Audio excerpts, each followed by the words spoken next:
नमस्कार बच्चों। विषय सामाजिक विज्ञान कक्षा 1 का चैप्टर 11 संयुक्त राष्ट्र यूएन। तो बच्चों आज हम पढ़ाई करेंगे 11वां चैप्टर संयुक्त राष्ट्र यूएन। तो बच्चों यहाँ पे बहुत अच्छा काव्य पंक्ति यहाँ पे दी गई है, तो वो हम पढ़ेंगे। शांति के गीत गाए जा, कांति गीत गाए जा, यानी कि शांति के गीत गाए जा और क्रांति के गीत गाए जा।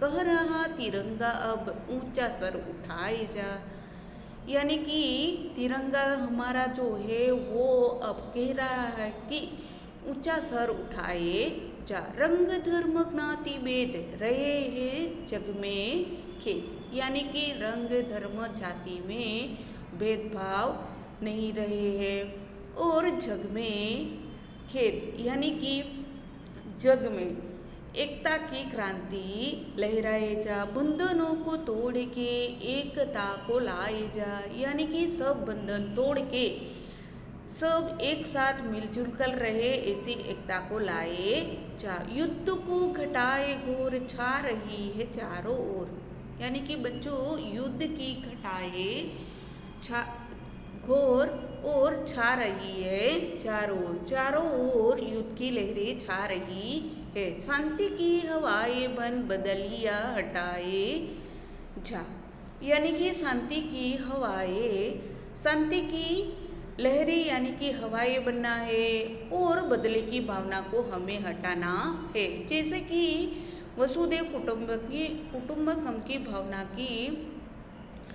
की तरह हमें रहना है। विश्व का भविष्य आज, यानी कि विश्व का भविष्य आज कैसा है। नौजवान तेरे हाथ, विश्व का भविष्य किसके हाथ है? नौजवान के हाथ में है। प्रेम के प्रकाश को विश्व में फैलाए जा, यदि प्रेम के प्रकाश को हमें कहाँ तक फैलाना है? सारे विश्व और जग में फैलाना है। तो बच्चों 11.1 में संयुक्त राष्ट्र का ध्वज आप देख सकते हो, ये चित्र है, उसमें आप संयुक्त राष्ट्र का ध्वज देख सकते हो 11.1 के चित्र में। विश्व संस्था की आवश्यकता किस लिए है? तो बच्चों यहाँ पर हम देखेंगे प्रथम विश्व युद्ध ने विश्व के अधिकांश भाग में विनाश का तांडव किया था, यानी कि प्रथम विश्व युद्ध में सारे विश्व के जग में अधिकांश भागों में देखे तो विनाश का तांडव रच दिया था। विश्व के लोग शांति चाहते थे, यानी कि विश्व में रहने वाले जो लोग थे वो शांति चाहते थे। विश्व के इतिहास ने साबित कर दिया कि समग्र विश्व में शांति स्थापित करने के लिए एक केंद्रीय संस्था की आवश्यकता है, यानी कि विश्व के इतिहास ने साबित कर दिया कि समग्र विश्व में क्या होनी चाहिए? शांति ठेठ है। शांति स्थापित करने के लिए एक केंद्रीय संस्था की हमें ज़्यादा आवश्यकता है। जिस तरह देश के अलग अलग राज्यों के अंकुश में रखने के लिए राष्ट्रीय स्तर पर विविध संस्था की जरूरत है, उसी तरह दुनिया के देशों को काबू में रखने के लिए अंतर्राष्ट्रीय स्तर पर भी विश्व संस्था की भी आवश्यकता है, ताकि जो दुनिया के देशों के शांति, एकता और सहयोग के मार्ग पर मोड़े।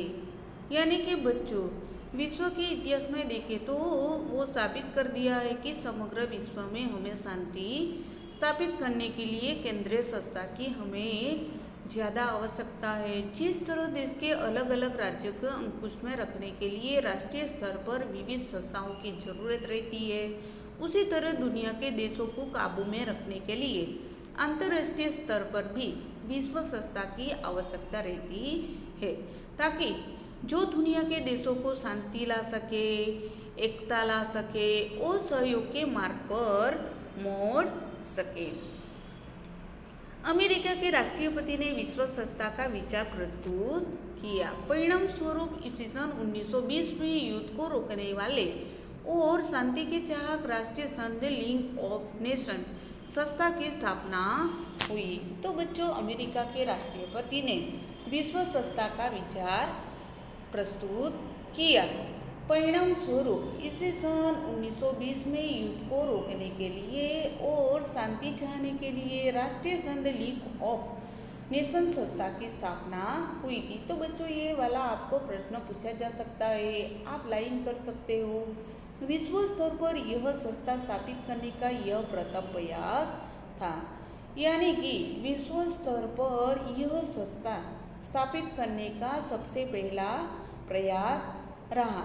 थोड़े समय तक इस संस्था ने दो देशों के बीच की तकरारी मुद्दों को हल करके युद्ध होने से रोका, यानी कि थोड़े समय जैसे ही बीतता जाता है कि इसी तरह संस्था ने दो देशों के बीच हुई तकरारों के मुद्दों को हल करके युद्ध होने से रोका था। परंतु कमजोर देशों को शक्तिशाली देशों के आक्रमण से बचाने के लिए महत्वपूर्ण कार्यों में यह संस्था असफल रही।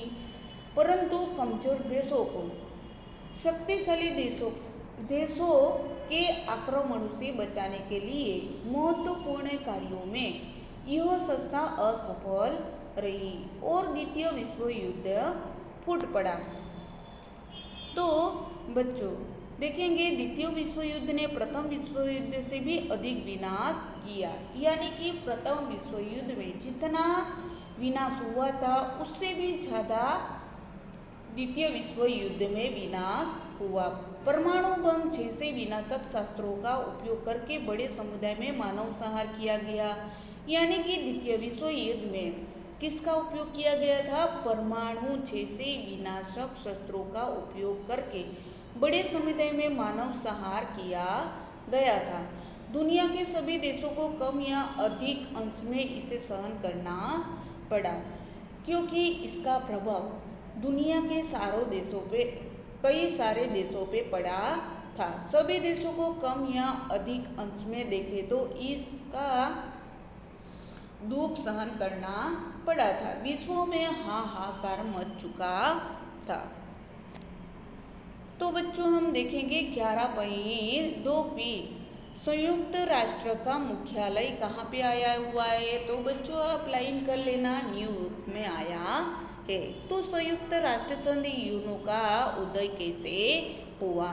विश्व को युद्ध के भय से मुक्त करने के लिए राजनीतिज्ञों ने कमर कसी, यानी कि बच्चों विश्व को युद्ध के भय से संपूर्णपणे मुक्त कराने के लिए राजनीतिज्ञों ने क्या किया? आगे बढ़कर आए। अमेरिका ने तात्कालिक राष्ट्रपति रूजवेल्ट के प्रयासों के एक विश्व संस्था की योजना बनाई गई, यानी कि अमेरिका के तात्कालिक राष्ट्रपति कौन थे? रूजवेल्ट के प्रयासों, यानी कि उनकी मदद से एक विश्व संस्था की योजना बनाई गई थी। परिणाम स्वरूप 24 अक्टूबर 1945 को विश्व शांति और विश्व की जनता के कल्याण के उद्देश्य से संयुक्त राष्ट्र संघ की स्थापना हुई। तो बच्चों संयुक्त राष्ट्र संघ की स्थापना कब हुई? तो आपको एक वाक्य में ये प्रश्न पूछा जा सकता है, आप लाइन कर सकते हो। 24 अक्टूबर 1945 को विश्व शांति और विश्व की जनता के कल्याण के उद्देश्य से संयुक्त राष्ट्र संघ की स्थापना की गई थी। तो बच्चों ये ऐसे भी पूछा जा सकता है कि संयुक्त राष्ट्र संघ की स्थापना किस उद्देश्य से की गई थी? तो 24 अक्टूबर 1945 की विश्व शांति और विश्व की जनता के और लोगों के कल्याण के उद्देश्य से संयुक्त राष्ट्र संघ की स्थापना की गई थी। उसका अंग्रेजी नाम कौन सा था? यूनो। उसका अंग्रेजी नाम कौन सा था? यूनो, यानी कि फुल फॉर्म क्या होगा उसका? यूनाइटेड नेशंस ऑर्गेनाइजेशन था। अब यह संस्था यूनाइटेड नेशंस यूएन के रूप में पहचानी जाती है। तो बच्चों उसका सबसे पहला नाम क्या था? शॉर्टकट में यूनो, यानी कि यूनाइटेड नेशंस ऑर्गेनाइजेशन था। अब ये संस्था यूनाइटेड नेशंस यूएन के रूप में पहचानी जाती है। संयुक्त राष्ट्र यूएन की स्थापना हुई तो 51 सदस्य राष्ट्र थे, यानी कि संयुक्त राष्ट्र यूएन की जब स्थापना हुई थी तो कितने सदस्यीय राष्ट्र थे? तो 51। आज इसी सन 2011 संयुक्त राष्ट्र की सदस्य संख्या 193 तक पहुंच गई है। तो बच्चों, संयुक्त राष्ट्र यूएन की स्थापना हुई तब 51 सदस्य थे और आज इसी सन 2011 में संयुक्त राष्ट्र की सदस्य संख्या 193 तक पहुंच गई है। तो बच्चों, आप लाइन कर सकते हैं। तो इसमें इतना अच्छा नियम है कि यूएन के महामंत्री का कार्यकाल 5 वर्ष होता है। यूएन के महामंत्री का कार्यकाल कितने वर्ष का होता है? 5 साल का। तो बच्चों, आपको याद रखना है, अफ्रीका में स्थित दक्षिण सूडान यूएन का 193वां सदस्य बना। यूएन की प्रशंसकीय भाषाओं में अरेबिक, चाइनीज, अंग्रेजी, फ्रेंच, रशियन और स्पेनिश भाषाओं का समावेश होता है। तो बच्चों, यूएन की प्रशंसनीय भाषाओं में कौन कौन सी भाषाओं का समावेश होता है? तो अरेबिक, चाइनीज, अंग्रेजी, फ्रेंच, रशियन, स्पेनिश भाषाओं का समावेश होता है। तो बच्चों, हम देखेंगे यूएन के उद्देश्य कौन कौन से थे, उसके बारे में हम जानेंगे। तो संयुक्त राष्ट्र यूएन की स्थापना का उद्देश्य उसके संविधान में स्पष्ट किया गया है कि शांति और प्रजा के कल्याण यानी कि यानी कि लोगों के कल्याण के उद्देश्य से किया गया, तो उसकी स्थापना की गई थी। अंतर्राष्ट्रीय शांति और सुरक्षा बनाए रखना, यानी कि यूएन के उद्देश्य में अंतर्राष्ट्रीय क्या होनी चाहिए? शांति और लोगों के लिए सुरक्षा भी बनाए रखना उसका उद्देश्य है। सदस्य देशों के बीच मैत्री भावना विकसित करना, यानी कि सदस्य देशों के एक दूसरे के बीच मैत्री भाव का करार विकसित करना है। अंतर्राष्ट्रीय आर्थिक, सामाजिक, सांस्कृतिक और मानवीय समस्याओं को हल करना, यानी कि अंतर्राष्ट्रीय आर्थिक, सामाजिक, सांस्कृतिक और मानवीय समस्याओं का हल करना है। सभी लोगों के मानवीय अधिकारों और मूलभूत स्वतंत्रता के प्रति सम्मान की भावना उत्पन्न करने के लिए सहयोग स्थापित करना, यानी कि सभी लोगों को मानवीय अधिकारों और मूलभूत स्वतंत्रता के प्रति क्या होना चाहिए? सम्मान की भावना उत्पन्न करने के लिए सहयोग स्थापित करना है। ये उद्देश्य यूएन के अलग अलग अंगों द्वारा सिद्ध किए जाते हैं, यानी कि ये सब उद्देश्य हमने ऊपर पढ़े, वो अलग अलग अंगों द्वारा सिद्ध किए जाते हैं। उनके कुल 6 अंग हैं। कितने अंग हैं बच्चों? 6। अब हम उनका संक्षिप्त में परिचय प्राप्त करेंगे। तो बच्चों, हम नीचे संक्षिप्त में परिचय प्राप्त करेंगे। तो यहाँ पर दिया हुआ है संयुक्त राष्ट्र यूएन, संयुक्त राष्ट्र के अंग। तो बच्चों, यहाँ पे हम देखेंगे संयुक्त राष्ट्र के अंग। विश्व की समस्याओं पर विचार विमर्श करने के लिए सदस्य राष्ट्रों की बनी सभा, यानी कि विश्व की समस्याओं, जो विश्व में चल रही जो समस्या है उस पर विचार विमर्श करने के लिए सदस्य राष्ट्रों की बनी सभा है। तो बच्चों, सबसे पहले तो हम ये वाला देखेंगे कि संयुक्त राष्ट्र यूएन। तो संयुक्त राष्ट्र के अलग अलग अंगों द्वारा लिए गए निर्णय को अमल में लेने का कार्य कौन करता है? सचिवालय, सेक्रेटेरिएट। तो बच्चों, संयुक्त राष्ट्र के अलग अलग अंगों द्वारा लिए गए निर्णय को अमल में लेने का कार्य कौन करता है? सचिवालय। और सामान्य सभा जनरल असेंबली कहते हैं। और अंतर्राष्ट्रीय सुरक्षा की रक्षा करने का कार्य क्या है? अंतर्राष्ट्रीय सुरक्षा की रक्षा करने का कार्य सुरक्षा समिति, सिक्योरिटी काउंसिल कार्य करता है। और अंतर्राष्ट्रीय न्यायालय, इंटरनेशनल कोर्ट ऑफ जस्टिस, तो संयुक्त राष्ट्र का ही ये अंग है अंतर्राष्ट्रीय न्यायालय, इंटरनेशनल कोर्ट ऑफ जस्टिस। और संयुक्त राष्ट्र यूएन में अभिभावक समिति, ट्रस्टीशिप काउंसिलर। और यहाँ पे दिया गया है सुरक्षा समिति यानी कि सिक्योरिटी काउंसिलर। सुरक्षा समिति यानी कि सिक्योरिटी यानी कि काउंसिलर, सिक्योरिटी काउंसिलर यानी कि रक्षा करना। आर्थिक और सामाजिक समिति, इकोनॉमिक एंड सोशल काउंसिलर यानी कि आर्थिक और सामाजिक समिति यानी कि इकोनॉमिक एंड सोशल काउंसिलर। तो बच्चों हम यहाँ पे आगे देखेंगे कि सदस्य राष्ट्रों के बीच के झगड़े अथवा विवादों का निर्माण करने वाली संस्था है। तो बच्चों सदस्य राष्ट्रों के बीच जो झगड़े उत्पन्न हो रहे हैं, विवादों खड़े हो रहे हैं, तो इसका निवारण करने वाली संस्था कौन सी है? अंतर्राष्ट्रीय न्यायालय यानी कि इंटरनेशनल कोर्ट ऑफ जस्टिस है। तो विदेशी शासन के अधीनस्थ क्षेत्रों को स्वतंत्र दिलाने में सहायता करने वाली समिति यानी कि अभिभावक समिति यानी कि ट्रस्टीशिप काउंसिलर क्या है? विदेशी शासन के अधीनस्थ क्षेत्रों को स्वतंत्रता दिलाने में सहायता करने वाली समिति है।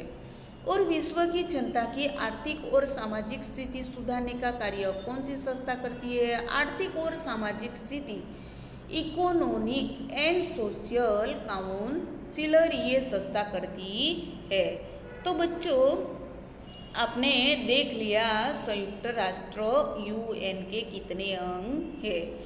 तो सचिवालय, सामान्य सभा, सुरक्षा समिति, अंतर्राष्ट्रीय न्यायालय और आर्थिक और सामाजिक समिति और अभिभावक समिति। तो बच्चों ये आप देख रही है ये सब इनके कार्य है। तो पहले सचिवालय, अंतर्राष्ट्रीय न्यायालय, सामान्य सभा, सुरक्षा समिति, आर्थिक और सामाजिक समिति और अभिभावक समिति। तो बच्चों ये सब जो है ये एक दूसरे के साथ कार्यान्वित जुड़े हुए है। तो बच्चों हम आगे देखेंगे ये सब अंगों आपको याद रखना है। तो बच्चों हम देखेंगे सामान्य सभा। तो 11.3 में सामान्य सभा का सभाखंड आप देख रहे हो। तो 11.3 में सामान्य सभा का सभाखंड की तस्वीर आप देख सकते हो। सामान्य सभा यूएन का सबसे महत्वपूर्ण अंग है यानी कि सामान्य सभा यूएन का सबसे महत्वपूर्ण अंग है। तो बच्चों लाइन कर सकते हो। उसे विश्व की पार्लियामेंट कह सकते हैं यानी कि बच्चों उसे क्या कहते हैं? विश्व की पार्लियामेंट। यूएन में जुड़े राष्ट्रों में प्रतिनिधि उसमें बैठते हैं यानी कि यूएन में जुड़े हुए राष्ट्रों के प्रतिनिधि इस सभा में बैठते हैं। प्रत्येक सदस्य राष्ट्र अपने अधिक से अधिक 5 सदस्य भेजा जा सकता है यानी कि प्रत्येक सदस्य राष्ट्र अपने अधिक से अधिक 5 सदस्य भेज सकता है। परंतु मतदान के समय एक राष्ट्र एक ही मत दे सकता है। परंतु जब मत की बारी आती है तो मतदान के समय एक राष्ट्र एक ही वोट दे सकता है। सामान्य सभा की बैठक वर्ष में एक ही बार होती है यानी कि सामान्य सभा की बैठक वर्ष में कितनी बार होती है? एक ही बार। उसके सदस्य प्रत्येक वर्ष अध्यक्ष और उपाध्यक्ष का चुनाव करते हैं यानी कि उनके सदस्य प्रत्येक वर्ष यानी कि हर वर्ष क्या होता है? अध्यक्ष और उपाध्यक्ष का चुनाव करते हैं। इसी सन 1953 और 54 में भारत की प्रतिनिधि कौन थी? विजयालक्ष्मी पंडित को इस सभा का अध्यक्ष चुना गया था। तो बच्चों यहाँ पे आप देख सकते हैं 11.4 में श्रीमती विजयालक्ष्मी पंडित की यहाँ पे तस्वीर दी गई है। तो इसी सन 1953 और 54 में भारत की प्रतिनिधि स्त्री कौन थी? विजयालक्ष्मी पंडित को इस सभा का अध्यक्ष चुना गया था। इस सभा ने 10 दिसंबर 1948 को मानव अधिकार के संबंध में वैश्विक घोषणा मंजूर किया था। तो बच्चों आप लाइन कर सकते हो। तो विजयालक्ष्मी पंडित कौन से साल में अध्यक्ष चुना गया था? तो बच्चों 1953 और 54 में भारत की प्रथम प्रतिनिधि विजयालक्ष्मी पंडित को अध्यक्ष चुना गया था। और इन सभा में 10 दिसंबर 1948 को मानव अधिकार के संबंध में वैश्विक घोषणा का मंजूर किया था। सामान्य सभा यूएन सीमा में रहकर विश्व के किसी भी प्रश्न पर विचार विमर्श कर सकती है, उस पर वे सलाह मशवरा दे सकती है। विश्व में शांति और सुरक्षा को खतरे में डालने जैसी परिस्थिति खड़ी हो तो तुरंत वह यूएन की समितियों को ध्यान दिलाती है। यूएन में नए सदस्यों को प्रवेश देने की इस सभा को सत्ता है। तो बच्चों सामान्य सभा यूएन के सीमा में रहकर विश्व के किसी भी प्रश्न पर विचार और विमर्श कर सकती है और उस पर वे सलाह मशवरा दे सकती है। विश्व में शांति और सुरक्षा को खतरे में डालने जैसी परिस्थिति खड़ी हो तो तब तुरंत वह यूएन की समिति को ध्यान केंद्रित कर सकती है। यूएन में नए सदस्यों को प्रवेश देने की इस सभा को सत्ता है। तो बच्चों हम देखेंगे कि सुरक्षा समिति। तो सुरक्षा समिति यूएनओ का यह सबसे महत्वपूर्ण अंग है। तो बच्चों ये भी यूएनओ का सबसे महत्वपूर्ण अंग कहलाता है। उसमें 15 सदस्य है। उसमें कितने सदस्य है बच्चों? तो 15। उनमें यूएसए, ब्रिटेन, फ्रांस, रूस और चीन ये 5 सदस्य स्थायी है। यानी कि सुरक्षा समिति में यूएनओ का यह सबसे महत्वपूर्ण अंग कहलाता है। उसमें 15 सदस्य है। कितने सदस्य है बच्चों? 15। उनमें कौन कौन से राज्य जुड़े हुए हैं? तो यूएसए, ब्रिटेन, फ्रांस, रूस और चीन के 5 सदस्य स्थायी है। बाकी के अस्थायी 10 सदस्यों को सामान्य सभा 2 वर्ष के लिए चुनती है। यानी कि बाकी के अस्थायी कितने सदस्य हैं? 10। 5 तो पहले चुने हुए हैं और बाकी कितने बचे हैं? 10। तो 10 सदस्यों का सामान्य सभा 2 वर्ष के लिए चुनती है। विश्व में शांति और सुरक्षा बनाए रखने के लिए इस समिति को विशाल सत्ताएं दी गई है। यानी कि बच्चों इस संस्था को विश्व में शांति और सुरक्षा बनाए रखने के लिए इस समिति को विशाल सत्ताएं दी गई है। राष्ट्रों के बीच के झगड़ों का उन्हें शांतिमय साधनों द्वारा हल करने का प्रयत्न करना होता है। यानी कि राष्ट्रों के बीच, 2 राष्ट्रों के बीच झगड़े होते हैं, प्रॉब्लम होते हैं, तो इस झगड़ों का उन्हें शांतिमय साधनों द्वारा क्या करना है? जो समस्या है, प्रॉब्लम है, तो इसका सॉल्यूशन लाना होता है। संयुक्त राष्ट्र के सचिवालय का प्रधान महामंत्री के रूप में जाना जाता है। उसकी नियुक्ति सुरक्षा समिति की सिफारिश से सामान्य सभा करती है। वह संयुक्त राष्ट्र के मुख्य प्रशासनिक अधिकारी के रूप में कार्य करता है। यानी कि उसकी जो नियुक्ति कौन करता है? सुरक्षा समिति की सिफारिश से सामान्य सभा करती है। वह सुरक्षा राष्ट्र के मुख्य क्या कहलाते हैं? प्रशासनिक अधिकारी के रूप में कार्य करते हैं। तो बच्चों हम देखेंगे वीटो यानी क्या है। तो वीटो यानी यहाँ पे क्वेश्चन दिया है, सुरक्षा समिति के किसी भी निर्णय के लिए 5 स्थायी सदस्यों की स्वीकृति मंजूरी हेतु मत लेना जरूरी है। यानी कि सुरक्षा समिति के किसी भी निर्णय के लिए 5 स्थायी सदस्य जो रह रहे हैं उनकी स्वीकृति यानी कि मंजूरी लेनी होती है, उनका मत लेना जरूरी होता है। 5 में से यदि एक भी सदस्य उसके विरुद्ध मतदान करे तो निर्णय नहीं लाया जा सकता है। यानी कि 5 में से एक राष्ट्र पीछे हट जाता है तो उसमें उसके विरुद्ध मतदान करने को निर्णय नहीं लिया जा सकता है। अधिकार प्राप्त 5 स्थायी सदस्यों के निषेध करने या निर्णय अस्वीकार करने के अधिकार को निषेधाधिकार या वीटो पावर कहते हैं। तो बच्चों वीटो पावर किसे कहते हैं आपको समझ में आया। यहाँ पे कितने देश जुड़े हुए हैं 5। यदि 5 में से एक सदस्य विरुद्ध मतदान करे तो निर्णय नहीं लिया जा सकता है। और अधिकार प्राप्त 5 स्थायी सदस्यों के निषेध करने या निषेध यानी कि मना कर देना, निर्णय अस्वीकार करने के अधिकार को क्या कहते हैं निषेधाधिकार या इसे क्या कहते हैं वीटो पावर कहते हैं। तो बच्चों आप लाइन कर सकते हो।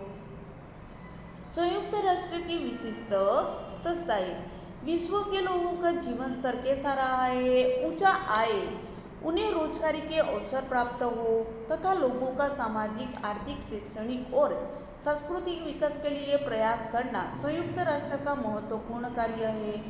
इन ध्येयों को सिद्ध करने के लिए यूएन के नेतृत्व में विशिष्ट क्षेत्रों में कार्य करने वाली विशेष संस्थाओं की स्थापना की गई है।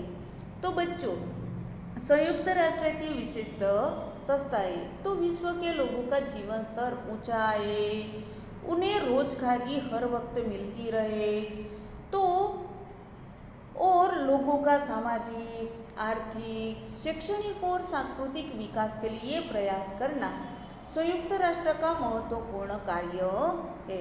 यानी कि जनता के लोगों के बारे में सोचना उसका उद्देश्य है। इन ध्येयों को सिद्ध करने के लिए यूएन के नेतृत्व में विशिष्ट क्षेत्रों में कार्य करने वाली विशेष संस्थाओं की स्थापना की गई है।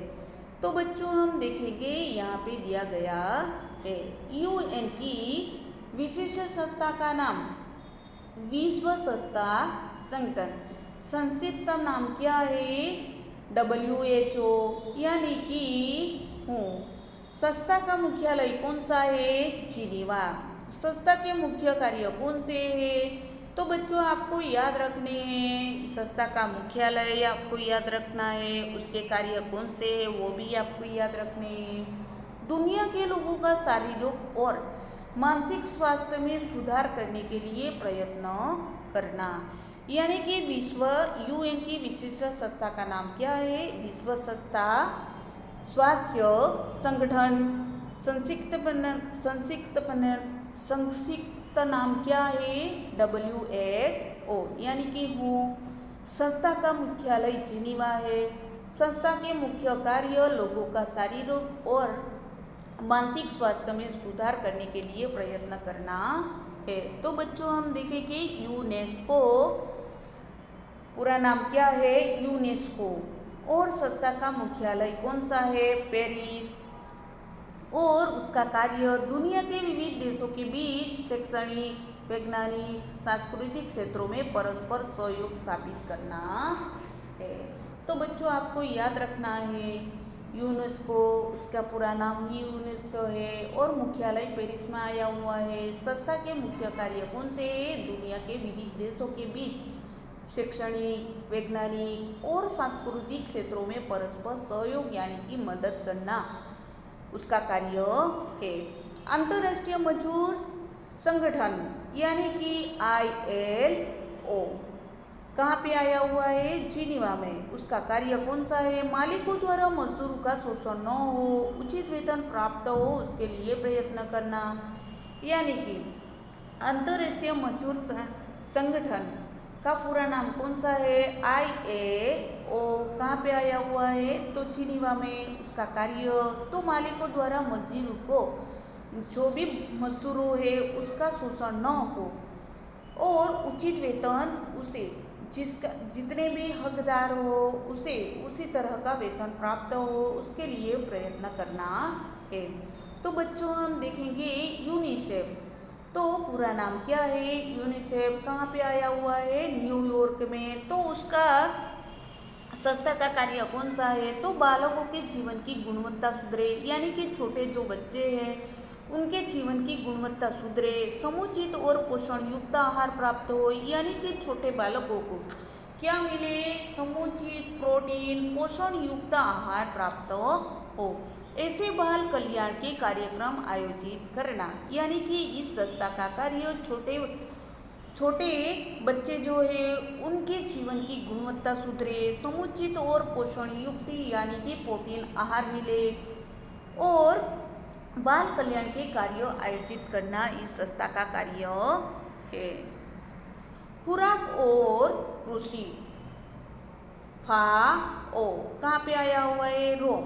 और संस्था का कार्य विश्व में अन्न का उत्पादन बढ़े और कृषि का विकास हो, इसके लिए प्रयास करना, यानी कि बच्चों खुराक और कृषि संगठन है उसे क्या कहते हैं? पूरा नाम FAO। वो कहाँ पे आया हुआ है? रोम में। उसका संस्था का कार्य विश्व में अन्न का उत्पादन ज़्यादातर बढ़े और कृषि का विकास हो, उसके लिए प्रयास करना इस संस्था का कार्य है। विश्व बैंक IBRD कहाँ पे आया हुआ है? Washington DC। तो उस संस्था का कार्य कौन सा है? तो विश्व युद्ध के दौरान बर्बाद हुए देशों को पुनः निर्माण के लिए कर्ज, विकासशील देशों के विकास तथा महानगरों के प्रोजेक्ट के लिए कर्ज देना। तो बच्चों विश्व बैंक का कार्य कौन सा है? कहाँ पर आया हुआ है? वॉशिंगटन DC में। और उसका कार्य विश्व के दौरान जो भी देश बर्बाद हुए हैं उन्हें फिर से खड़ा करने के लिए, पुनः निर्माण के लिए क्या देना है? कर्ज देना और विकासशील देशों के विकास करना तथा महानगरी के प्रोजेक्ट के लिए कर्ज देना इस संस्था का कार्य है। तो बच्चों ये सब आपको याद रखने हैं। तो यहाँ पे बच्चों आपको प्रवृत्ति में लोगो दी गई है, तो लोगों में आपको यहाँ पे कौन कौन से कार्य है वो आपको लिखने हैं। तो बच्चों संयुक्त राष्ट्र UN को भारत का सहयोग। तो बच्चों हम देखेंगे भारत ने UN के द्वारा ही विदेशों के साथ के मतभेदों को सुधारने का सिद्धांत स्वीकार किया है। संयुक्त राष्ट्र की शांति स्थापित करने के कार्यों में भारत ने सक्रिय सहयोग दिया है। कोरिया के युद्ध में घायल सैनिकों की चिकित्सा करने के लिए भारत सरकार ने डॉक्टरों की टीम भेजी थी। संयुक्त राष्ट्र के नेतृत्व में अपने सैनिकों को भेजकर संकट हल करने में भारत ने सहायता की थी। सुरक्षा समिति के अतिरिक्त विशेष समितियों के सदस्य के रूप में भारत ने उपयोगी भूमिका निभाई है। भारतीयों ने महत्वपूर्ण पद धारण करके अपने ज्ञान और अनुभव से लाभान्वित किया है। भारत ने पंचशील का विचार विश्व समक्ष रखा। तो बच्चों संयुक्त राष्ट्र UN के भारत का सहयोग यानी कि मदद, हेल्प, भारत ने UN के द्वारा ही विदेशों के साथ के मतभेदों को सुधारने का सिद्धांत स्वीकार किया है और संयुक्त राष्ट्र की शांति स्थापित करने के कार्य में भारत ने सक्रिय मदद की थी, यानी कि हेल्प की थी। कोरिया के युद्ध में घायल सैनिकों को, जब कोरिया में युद्ध हुआ था तो घायल हुए सैनिकों को चिकित्सा मिले, समय से मिली रहे, इसीलिए भारत सरकार ने डॉक्टरों की टीम भेजी थी। संयुक्त राष्ट्र के नेतृत्व में अपने सैनिकों को भेजकर संकट हल करने में भारत ने सहायता की थी। सुरक्षा समिति के अतिरिक्त विशेष समिति के सदस्य के रूप में भारत ने उपयोगी भूमिका निभाई है। भारतीयों ने महत्वपूर्ण पद धारण करके अपने ज्ञान और अनुभव से लाभान्वित किया है। भारत ने पंचशील का विचार विश्व समक्ष रखा। तो बच्चों हम देखेंगे कि मानव की उज्जवल आशा। विश्व के सभी राष्ट्र UN का साथ और सहयोग दे तो विश्व शांति का सच्चा अनुभव होगा, यानी कि मानव की उज्जवल आशा में हम देखते हैं तो विश्व के सभी राष्ट्र UN का साथ यानी कि मदद मिले और सहयोग दे तो विश्व शांति का सच्चा अनुभव प्राप्त होगा। इसके लिए यह आवश्यक है कि सभी राष्ट्र युद्ध न करने की प्रतिज्ञा ले, यानी कि तो शांति बनी रहे, सारे विश्व में शांति बनी रहे और इसका अनुभव हमें हो। इसके लिए सबसे पहले तो क्या आवश्यक है, सभी राष्ट्र युद्ध न करने की प्रतिज्ञा ले और सहारक शस्त्रों का उत्पादन बंद कर दे, यानी कि बच्चों जो राष्ट्र क्या कर रहे हैं, सहारक शस्त्रों का उत्पादन कर रहे हैं वो सदंतर बंद कर दे। आज यदि सभी राष्ट्र शस्त्र बढ़ाने की प्रतिस्पर्धा बंद कर दे तो अरबों रुपए की बचत होगी, यानी कि सभी राष्ट्र क्या कर दे, शस्त्र बढ़ाने की जो प्रतिस्पर्धा यानी कि हरीफाई जो लग रही है वो बंद कर दे तो अरबों रुपए की क्या हो सकती है, बचत हो सकती है। इस रकम से विश्व के लोगों का कल्याण हो सकता है और उसमें से बची रकम से हम लोगों को कल्याण कर सकते हैं। पृथ्वी ये ऐसा ग्रह है जहाँ मनुष्य रहता है, इसीलिए मानव को विश्व एकता, विश्व शांति के लिए संयुक्त राष्ट्र की सफलता की कामना है। तो बच्चों हम देखें तो विश्व के सभी राष्ट्र यूएन का साथ और सहयोग दे तो विश्व का क्या होगा, विश्व शांति का सच्चा अनुभव हो सकता है। इसके लिए सबसे पहले तो क्या आवश्यकता यानी कि जरूरत क्या कौन सी है, सभी राष्ट्र युद्ध न करने की प्रतिज्ञा ले और सहारक शस्त्रों का जो उत्पादन कर रहे हैं वो उत्पादन करना बंद कर दे। आज यदि सभी राष्ट्र शस्त्र बढ़ाने की प्रतिस्पर्धा ना करे और सदंतर बंद कर दे तो अरबों रुपए की क्या हो सकती है, बचत हो सकती है और उस बची हुई रकम से हम विश्व में लोगों का कल्याण कर सकते हैं। यदि पृथ्वी ही ऐसा ग्रह है जहाँ पर मनुष्य रहता है, इसीलिए मानव को क्या होना चाहिए, विश्व एकता होनी चाहिए, यानी कि वसुधैव कुटुंबकम की भावना होनी चाहिए। विश्व शांति के लिए संयुक्त राष्ट्र की सफलता की कामना है, यानी कि विश्व शांति के लिए हमें संयुक्त राष्ट्र यानी कि सभी राष्ट्र एक हो ऐसे सफलता की कामना है।